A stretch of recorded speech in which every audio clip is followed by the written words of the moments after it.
Regardez cet extrait, ça se passe dans une mosquée à Marseille et ça nous intéresse.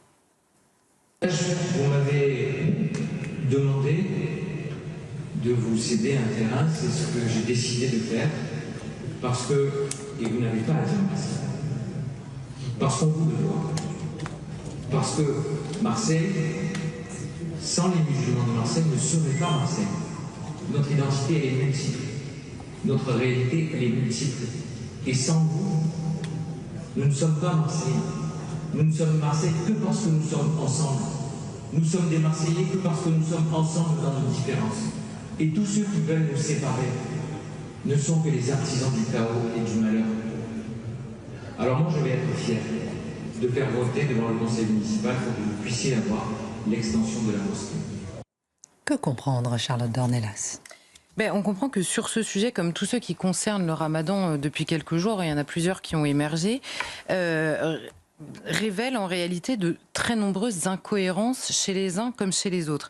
Aussi bien sur la question religieuse pour certains, sur le sujet de la laïcité, que sur la question migratoire, parfois pour d'autres.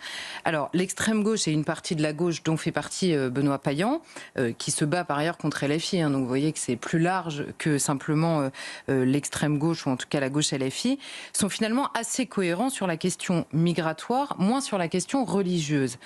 Ils soutiennent depuis toujours l'immigration extra-européenne en France, ils l'accompagnent, ils s'en félicitent et trouvent désormais que leur identité se résume au mélange. Ils ne sont eux-mêmes que parce qu'ils sont mélangés à d'autres qui n'étaient pas là hier et ça fait leur identité. C'est exactement ce que nous dit Benoît Payan et ils continuent donc à encourager cette immigration. Mais ils ont aussi été des laïcards hystériques dans l'histoire au moment de déchristianiser la France. Ils hurlent encore aujourd'hui quand Macron parle aux évêques, quand le président se rend au Latran. Ils ont des palpitations quand on souhaite un joyeux Noël à la place des fêtes de fin d'année, mais trouvent absolument normal qu'un maire aille souhaiter un bon ramadan dans une mosquée, au-delà de la question du terrain qu'il évoque ici. Alors ça peut s'expliquer par le véritable ressort de cette gauche-là, qui est celui de la table rase. C'est une gauche révolutionnaire qui a déclaré depuis très longtemps la guerre à une France enracinée. Toute importation, pourvu qu'elle soit différente de ce qu'était la France, est un accélérateur de cette table rase. On comprend avec eux que la laïcité n'était qu'un outil temporairement efficace pour arriver à leur fin. Parce que la table rase, c'est bon pour les Français, c'est pas bon précisément pour les étrangers qui arrivent en France et dont on reconnaît l'importance des traditions sur la grande histoire. La vraie inconsistance chez eux, c'est celle du mensonge. Ils ont expliqué pendant des années à des Français inquiets que leur inquiétude relevait de l'extrême droite, qui jouait sur les peurs, que rien ne changerait, que rien ne changeait, que ça avait toujours été comme ça, pour finir par défendre une nouvelle France comme si c'était l'évidence. Parce que la phrase intéressante de Benoît Payan, c'est « sans les musulmans, Marseille ne serait pas Marseille ». Alors aujourd'hui, il y a beaucoup de musulmans à Marseille, donc à l'instant T, il y a beaucoup de musulmans à Marseille, mais c'est une phrase qui aurait pu paraître assez originale à Marcel Pagnol, par exemple. Sans les musulmans, Marseille ne serait pas Marseille. Marcel Pagnol n'aurait pas compris cette phrase, et pourtant il savait ce qu'était Marseille. Et à l'époque, lui, la fracture culturelle au-delà de Marseille, en France de manière générale, elle était précisément entre les défenseurs de la laïcité et les catholiques. C'était ça la fracture culturelle. Donc on voit bien par cette seule phrase de Benoît Payan qu'il y a un changement qu'ils ont nié pendant des années et que désormais ils trouvent génial. Mais outre cette gauche, qu'en est-il des autres incohérences que vous exprimez ? Alors, il y a une autre partie de la gauche, une partie de la droite et le centre qui se retrouvent dans une incohérence, eux, sur la question... ils ont une certaine forme de cohérence sur la question laïque. C'est pour eux une valeur et non seulement un mode d'articulation entre l'État et les cultes. Elle est un principe culturel, la laïcité, c'est-à-dire le vide religieux dans l'espace public. Catholiques ou musulmans ou les autres sont priés de disparaître dehors. Il n'y a que des citoyens. La religion ne relève que de l'espace privé. Mais ils sont en général, je mets mon voisin à part, mais en général, assez incohérents ou inconsistants sur le terrain migratoire cette fois-ci.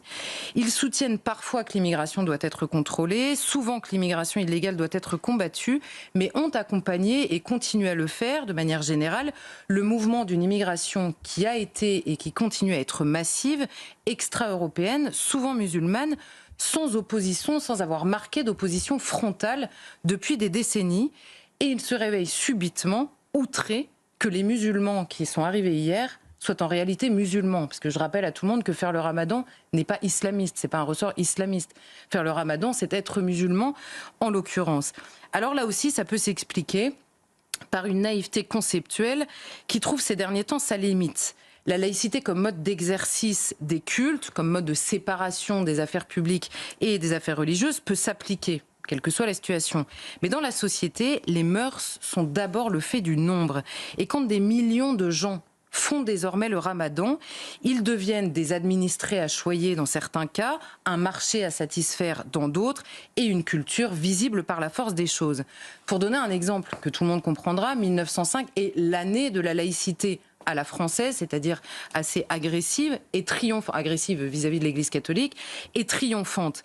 Et pourtant, en 1905, les cloches continuent à rythmer les journées, les restaurants servent du poisson le vendredi, on se souhaite un joyeux Noël partout en France et on sort en procession le 15 août.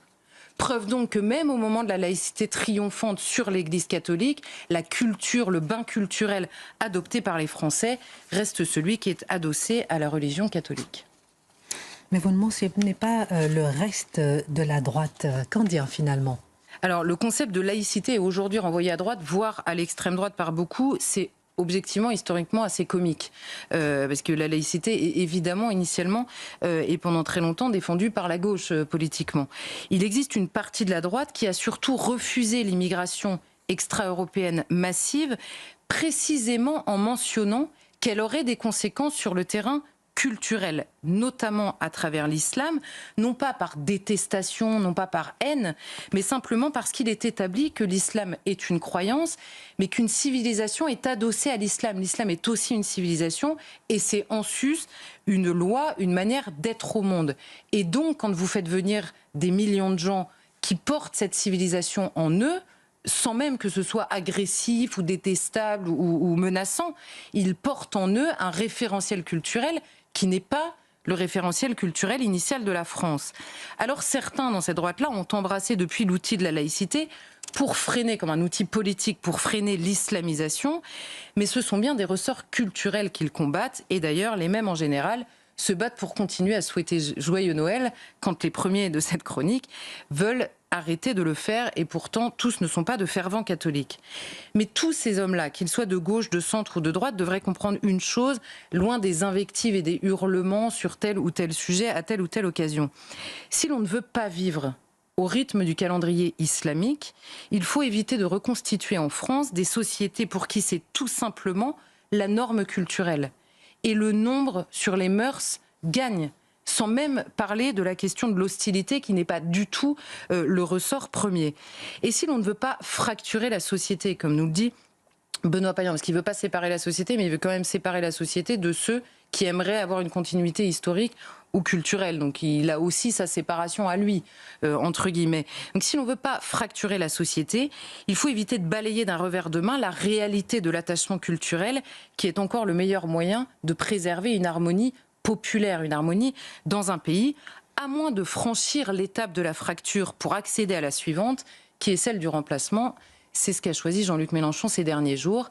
Mais au milieu de toutes ces options politiques ces dernières années, il y a les Français simplement qui n'ont jamais eu l'occasion de s'exprimer précisément sur cette question qui, on le voit factuellement, même si l'on n'est pas d'accord sur la manière de le lire, change objectivement le pays dans sa dimension culturelle.